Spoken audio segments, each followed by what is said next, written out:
What's going on, guys, and welcome back to the William Hartnell YouTube channel.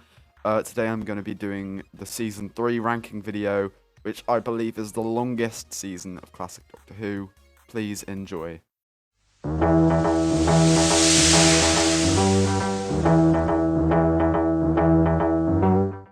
So at number 10 we have The Massacre. Similar to when I watched The Mythmakers for the first time, when I watched this in my first marathon, it was sort of just on in the background. When I watched this earlier today, I actually paid attention to it. Was it as good as The Mythmakers? No, it was average in my opinion. The Doctor Doppelganger was quite clever. It's done in this like it's done in The Chase, Enemy of the World, The Face of Evil, and Meglos. You know, just to name a few examples. We also have the Doctor getting involved in history. He can't seem to stop himself. This story does drag at certain points, but what makes this story watchable is Peter Purves as Stephen Taylor. He is really pushed to the front of the story, and all responsibilities fall on him, and his care for Anne Chaplet is really quite nice. When the Doctor returns at the end, it feels quite rushed, and when Stephen goes to leave, it's a tad drastic. But without it, we wouldn't have the Doctor's sweet speech about his previous companions. Then Dodo's introduction is rushed and it leads directly into the arc. Dodo's character was robbed of a good start and a good end, as she randomly disappears in the war machines. At least she had a good few stories in the middle though. For example, in the Gunfighters, she waves a gun around and is just a badass. It's just a shame she was robbed of an intro and an exit. As for this story, it's just average, so I'm going to give it a 5 out of 10.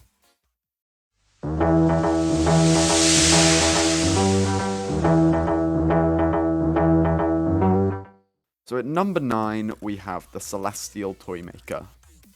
This story can feel quite childish. Some of the acting, even through the reconstructions, you can find yourself cringing at, like the scene in the kitchen with all the plates getting smashed. I get that the show was made for kids back then, but I still have to mention it. The Toymaker himself is quite an iconic villain. The Mandarin outfit is quite ridiculous, but if you choose to see past it, it's not too bad. I know that there's some sort of racial controversy, something the Toymaker said. I'm not going to hate on the story because of it, because it was just simply different times back then.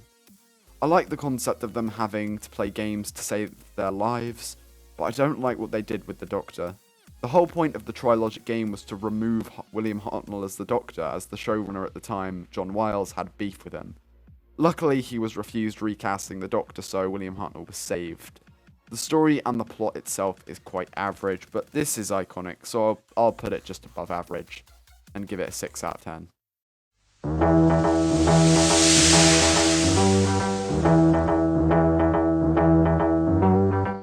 So at number 8, we have Mission to the Unknown. Mission to the Unknown and the Mythmakers act as a calm before the storm, which is the 12-part Daleks master plan, but this story is a bit of an odd one out. It's a one-part story that acts as a prequel to the Dalek story, but is it good? I mean, it's alright. It's not really a full story, so I can't rank it an 8 or a 9 or a 10. It was recreated by the University of Central Lancashire in 2019, and the recon looks extremely authentic. It's almost as if the episode was returned to us. Some of the Dalek models look a little too dodgy, and some of the students dressed up as the monsters are clearly having way too much fun. I'm looking at that guy there. But other than that, it's brilliant. They did an amazing job considering barely any of it exists. Overall, this story is quite good. I think it's as good as it could have been. So I'm going to give it a 7 out of 10.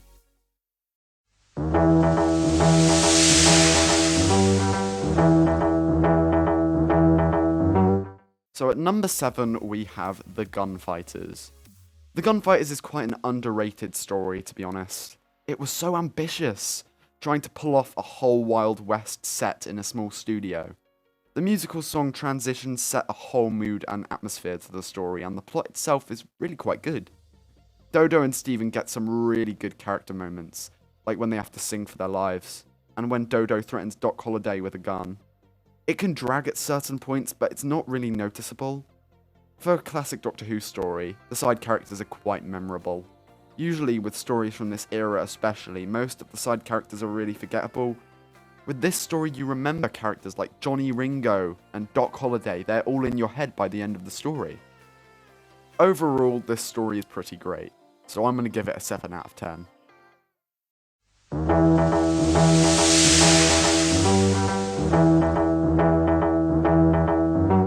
So at number 6, we have The Ark. The Ark is a funny little story in the middle of the end of William Hartnell's era.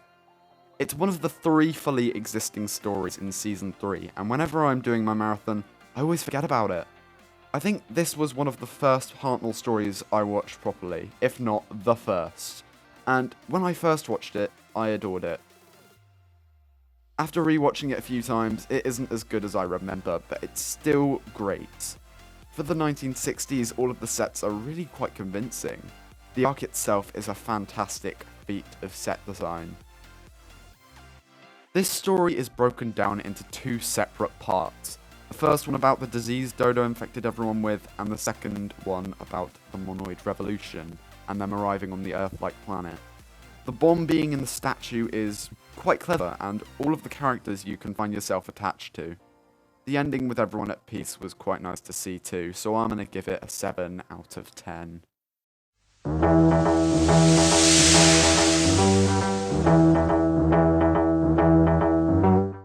At number 5, we've got The Savages. Where is the love for the Savages? Seriously, where is the love? This story is pretty great, let's be honest. Unfortunately, all 4 episodes are missing, but there are high-quality audio recordings available. There are also telesnaps for all 4 episodes and some low-quality off-air video clips. So really, we get quite a good idea as to what this story looked like. The composing of the music is also really good. Late Season 3 and Season 4's music was really noticeable and better than all of the music prior. Stories like the Moonbase and the Macroterror have a great soundtrack. Anyway, The Savages is a bit like Galaxy 4 at the beginning. You aren't really sure who are the protagonists and who are the antagonists when you find out that the Elders are draining the life force of the Savages and the Savages are actually the good guys. There isn't necessarily an element of surprise, but I suppose it isn't needed. You also have some great cliffhangers, like when they drain the life force out of the Doctor, and when the gas is coming towards them down the corridor. The story also has location swimming, which stories in this era barely ever had. Of course it was in a quarry, because where else would it be? As well as that, it's a departure story for Stephen Taylor, and it was handled quite well. This story is another underrated Hartnell story. Like I said, where's the love? I'm going to give this an 8 out of 10.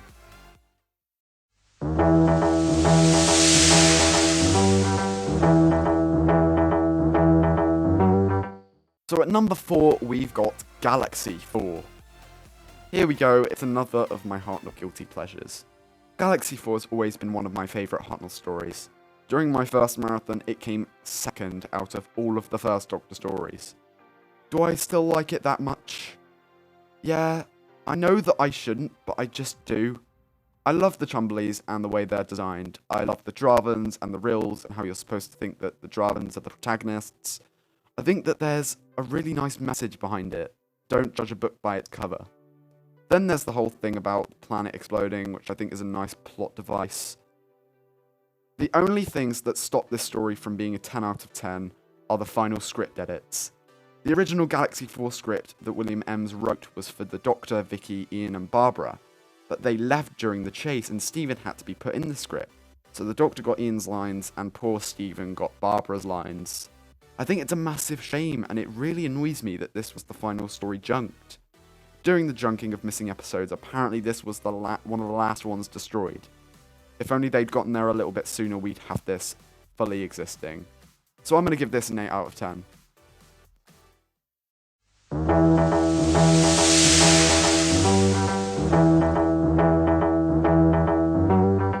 So at number 3, we have The Myth Makers. You know when you have a program on in the background and you don't really pay attention to it? That's what I did with The Myth Makers when I first watched it. I think it was because it was a historical, and the audio was bad and barely anything existed. Plus, the Daleks' master plan was next, so I wanted to rush this one to get onto it. Earlier this year, I would have ranked it a 5 at most, but now I've rewatched it, I think it might be my favourite Hartnell historical. It doesn't drag at all. There's always something going on, whether it's Vicky being accused by Cassandra, Stephen being taken prisoner by the Trojans, or the Doctor building the Trojan horse. The storyline is simple yet so effective, and the writer did such a good job.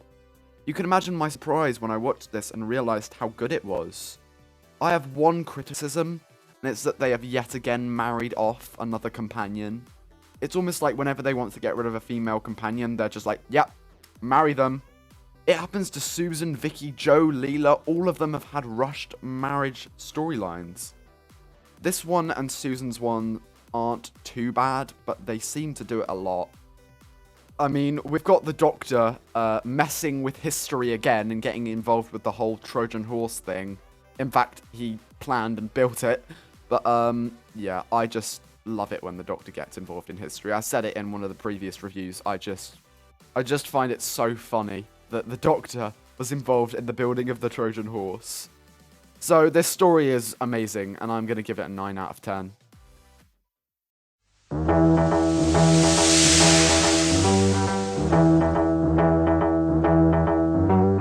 At number 2, we have got The War Machines. This story gets a considerable amount of love, which is definitely deserved. There is some great imagery surrounding the BT Communications Tower, and it gives this story a real 1960s vibe, which is just perfect. Something about the design of the War Machines, the massive clunky form of it, adds to the threat in a strange way, but also in a good way. This story, like The Savages, has location footage, this time in the streets of London, which again is nice to see, and this time it exists, so we can actually see all of the stunning location work. Wotan is the very first computer villain in Doctor Who, I think. Correct me if I'm wrong. But it's done again and again in the future.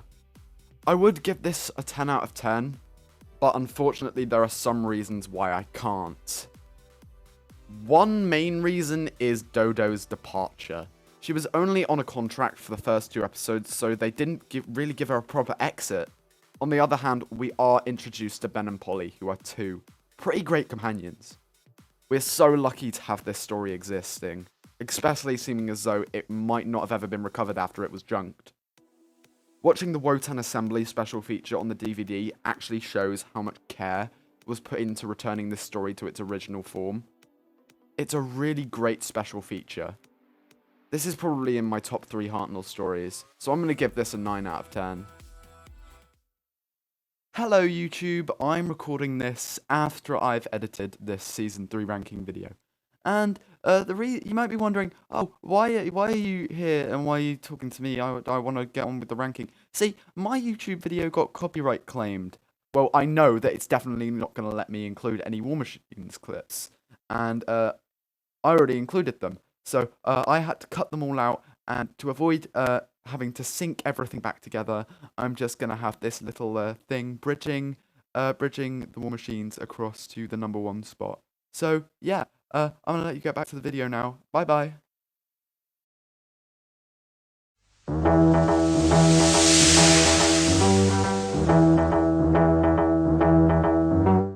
And finally, at number 1, I feel like it's the obvious choice, but there's a reason why it's the obvious choice.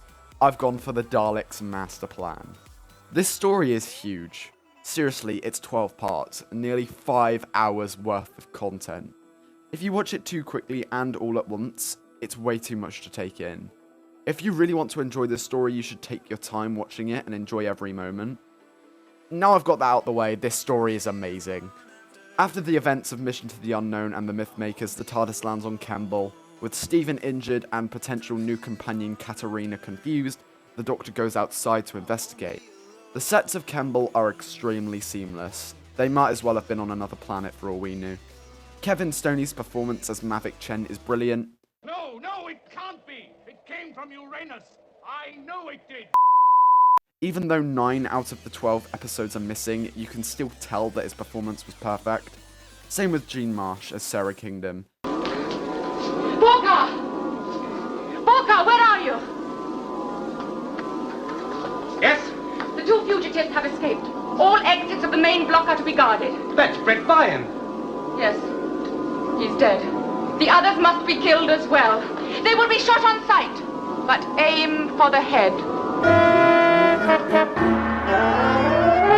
Every story that she appears in, her performance is perfect. She really is a great actress. The plot from episodes 1 to 6 focuses mainly on the Time Destructor, but then episodes 7 to 10 have a similar format to The Chase. In the final 2 parts, the plot surrounding the Time Destructor picks back up. A story that presses the pause button and has a Christmas Day special shouldn't work, but this just does. Another thing to mention is the death count. Katarina, Brett Vyons, Sarah Kingdom, they're all dead by the end of this story. It's like an anniversary special, only it's not. You also have returning characters, obviously the Daleks, but also the meddling monk from the Time Meddler. Seeing the monk in the existing episode 10 is actually really nice. Him, as well as the Daleks and the main cast, returning characters throughout the whole of William Hartnell's run. All of these reasons are why I'm going to give this story the very first 10 out of 10. If you did enjoy this video, please hit the like button down below, leave a comment saying what your ranking of this season would be. Go check out my Instagram in the description. I believe I've just finished the Sea Devils review and posted that by now. I haven't actually watched The Mutants yet, but regardless, go check out my Instagram. Go check out my Twitter as well, although I've mentioned before I'm not posting much on it, but still go and check it out because I will eventually. But yeah, I think that's all from me. Join me next week for Season 4. I'll see you then. But for now, goodbye.